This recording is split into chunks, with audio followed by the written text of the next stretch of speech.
ഈ കാസിമിന്റെ മോന് എന്തോരം പ്രായം ഉണ്ടാവും? അവനിപ്പോ ഏകദേശം ഒരു 15-16 വയസ്സായിട്ടുണ്ടാവും. അത്രേ ഉള്ളൂല്ലേ?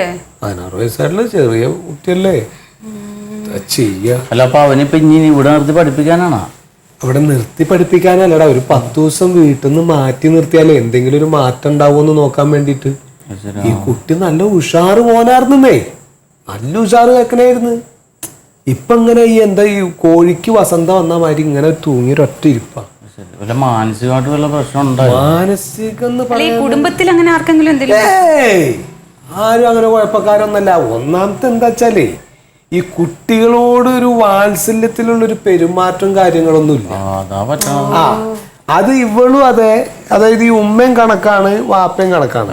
വാപ്പാനെ കണ്ണിന്റെ ദൃഷ്ടിക്ക് കണ്ടുകൂടാ ഈ കുട്ടിക്ക്. ഇവൻ നമ്മുടെ വീട്ടിൽ വന്ന പിന്നെ വല്ല ഉപദ്രവമല്ലോ ഇല്ല. പക്ഷെ അവനക്ക് എന്താണെന്ന് നമുക്ക് അങ്ങോട്ട് പിടുത്തം കിട്ടണില്ല.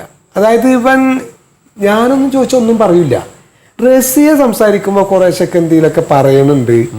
അതായത് നമ്മളിപ്പോ എന്തെങ്കിലും ചോദിച്ചാണ്ടല്ലോ, എന്തെങ്കിലും ചോദിച്ചതാ ഈ ഒരു ഇരിപ്പാണ്. കുറെ കഴിയുമ്പോഴാണ് തല ഒന്ന് പൊന്തിച്ചിട്ട് എന്തെങ്കിലും ഒരു വാക്ക് പറയാം.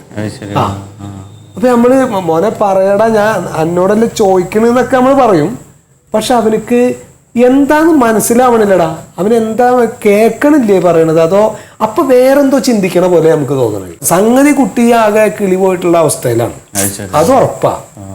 അത് എന്താ സംഗതി എനിക്ക് തോന്നിയത് എന്താ വെച്ചാ, ഇവൻ ഈ വാപ്പാടെ ഒരു ശുണ്ഠി ഉണ്ട്, തൊട്ടേനും പിടിച്ചേനൊക്കെ ഈ കുട്ടീനോട് ചാടും. ഈ കൊച്ചിനെ ഉപദ്രവിക്കാറൊക്കെ ഉണ്ടോ? ഉപദ്രവിക്കലൊക്കെ ഉണ്ട്. അത് എന്ന് പറഞ്ഞാല് ഇവനക്ക് പെട്ടെന്ന് ദേഷ്യം വരും. അവനപ്പൊ ചെറിയ ചെറിയ കാര്യങ്ങൾക്ക് ഒരടിക്കും. എന്നാൽ ഈ കുട്ടിയുടെ അതിൽ നന്മയുള്ള ആ കുട്ടി നന്നായിട്ട് അത്യാവശ്യം പാട്ടൊക്കെ പാടിയിരുന്നാണ്. ഇതുവരെ അതിനൊന്നും പ്രോത്സാഹിപ്പിച്ചിട്ടില്ല. എനിക്ക് തോന്നുന്നത് അവനായിട്ട് നശിപ്പിച്ചിട്ടുള്ളതാണ് ആ കുട്ടീനെ. നമുക്ക് ഒന്ന് സംസാരിച്ചു നോക്കാല്ലേ? ഒന്ന് വാ, നിങ്ങൾ രണ്ടാളൊന്ന് വന്നിട്ടേ എന്താണ് ആ കുട്ടിയുടെ നിലപാടെന്ന് മനസ്സിലാക്കിയിട്ട് അവളോടൊന്ന് പറയേ. അത് ഞങ്ങൾക്ക് രണ്ടാൾക്കും പറയാൻ പറ്റൂല. എന്താണ് ഇപ്പൊ ഇനി ചെയ്യാൻ പറ്റുക? നമുക്ക് ഇപ്പോ ഏതെങ്കിലും ഒരു സൈക്കോളജിസ്റ്റിനെ കാണിച്ചാലോ?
പൊടി വെച്ചതാ, പഞ്ചസാരയായിരിക്കും.